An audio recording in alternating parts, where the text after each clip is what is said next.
Chapter 22. The fourth plague. Exodus chapter 8, verses 20 to 32. And the Lord said unto Moses, Rise up early in the morning, and stand before Pharaoh. Lo, he cometh forth to the water, and say unto him, Thus saith the Lord, Let my people go, that they may serve me.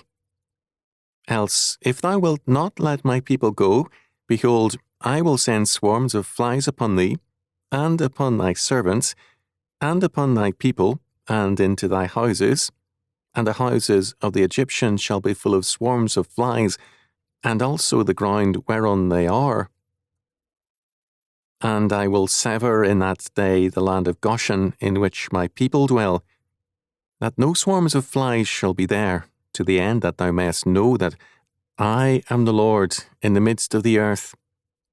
And I will put a division between my people and thy people. Tomorrow shall this sign be.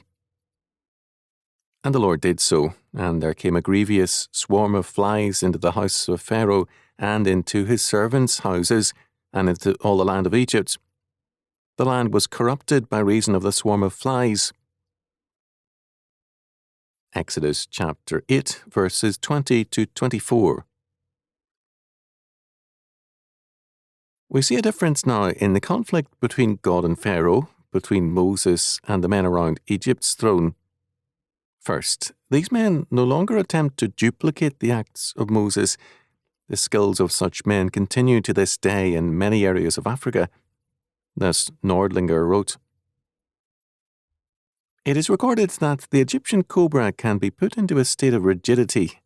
During our stay in Egypt in 1954, some of us observed a native snake charmer perform this feat, which we photographed. In fact, the Bible does designate the performance of Pharaoh's sorcerers a magician's trick.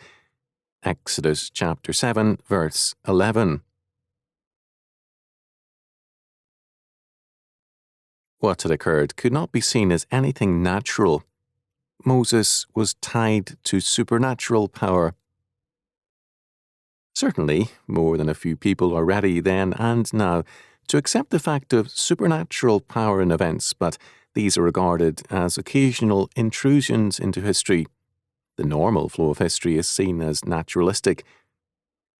Because these supernatural events are seen as simply interruptions in the flow of time, they are not seen as compelling for everyday life.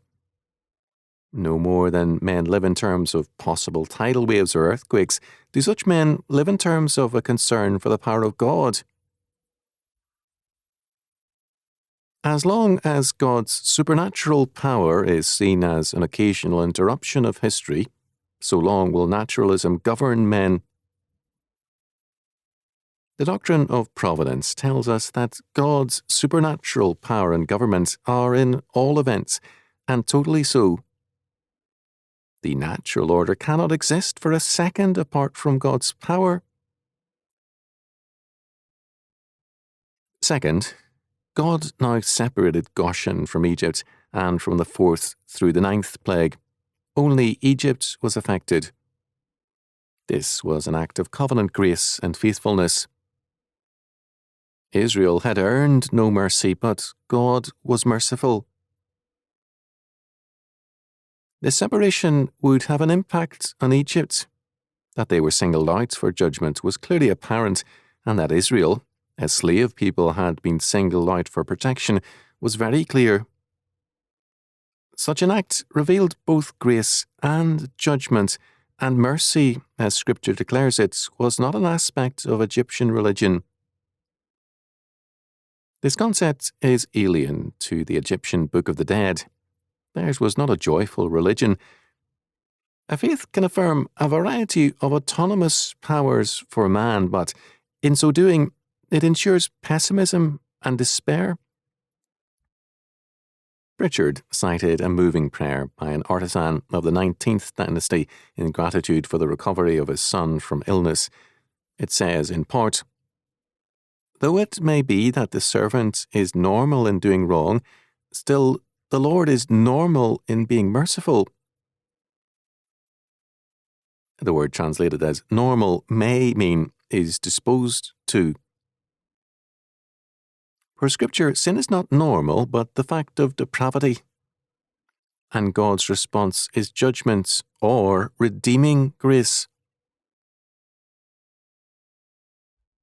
The plague was of flies. The English word translates a Hebrew word meaning swarm or mixture. Some render it insects, all kind of vermin, Luther, mosquitoes, beetles, and the like. The Greek word in the Septuagint is kunomia, dog flies, whose sting causes bloody swellings. The whole land was filled with a phenomenal plague of these flies, except for Goshen, an area that is now of about 60 square miles, about 50 miles northeast of modern Cairo. Its boundaries in that era are unknown to us. Israel in Goshen was not affected. As a result, Pharaoh was finally moved to at least the promise of action. And Pharaoh called for Moses and for Aaron and said, "Go ye, sacrifice to your God in the land." And Moses said, "It is not meet so to do, for we shall sacrifice the abomination of the Egyptians to the Lord our God. Lo, shall we sacrifice the abomination of the Egyptians before their eyes, and will they not stone us? We will go 3 days' journey into the wilderness, and sacrifice to the Lord our God, as he shall command us." And Pharaoh said, "I will let you go, that ye may sacrifice to the Lord your God in the wilderness, only ye shall not go very far away. Entreat for me." And Moses said, "Behold, I go out from thee, and I will entreat the Lord that the swarms of flies may depart from Pharaoh, from his servants, and from his people, tomorrow. But let not Pharaoh deal deceitfully any more in not letting the people go to sacrifice to the Lord." And Moses went out from Pharaoh and entreated the Lord. And the Lord did according to the word of Moses, and he removed the swarms of flies from Pharaoh, from his servants, and from his people. There remained not one. And Pharaoh hardened his heart at this time also, neither would he let the people go. Exodus chapter 8, verses 25 to 32. Pharaoh was moved to action by desperation.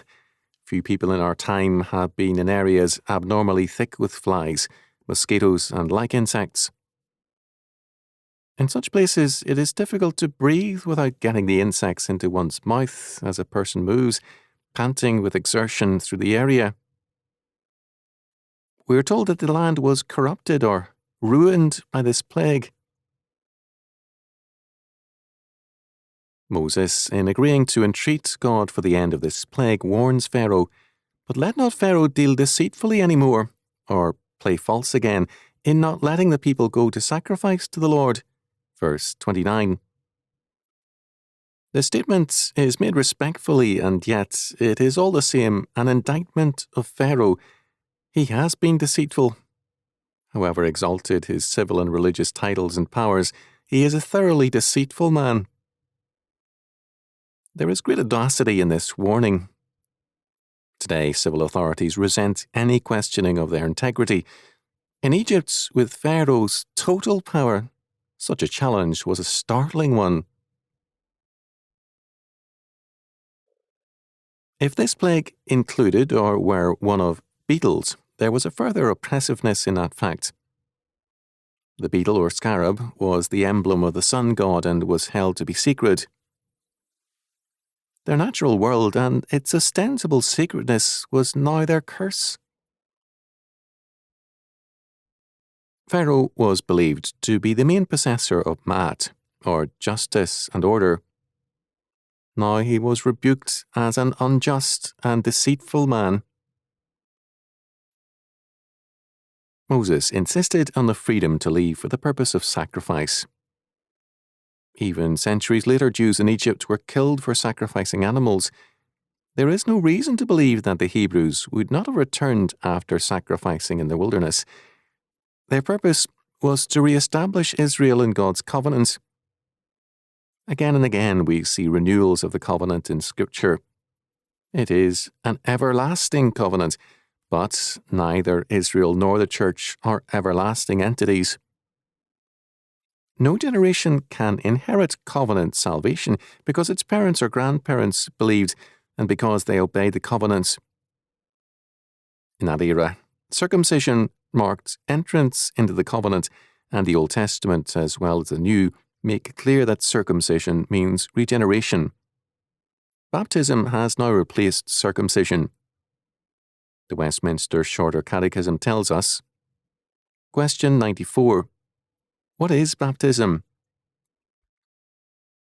Baptism is a sacrament wherein the washing with water in the name of the Father and of the Son and of the Holy Ghost doth signify and seal out ingrafting into Christ and partaking of the benefits of the covenants of grace and our engagement to be the Lord's. Matthew chapter 28 verse 19, Galatians chapter 3 verse 27, Romans chapter 6 verses 3 and 4. A heresy from antiquity is to ascribe the everlasting aspect of the covenant to a people. Thus, whether believing or not, all Jews to the end of time are in the covenant. The British Israelites say that all the supposed descendants of the 10 lost tribes are in the covenant and in the blessings thereof. Various churches insist that their version of baptism gives a certain and invariable covenant status and salvation. This viewpoint transfers the everlasting nature of the covenant from the covenant itself to an institution, or to a rite, or to a people. The result is theological confusion.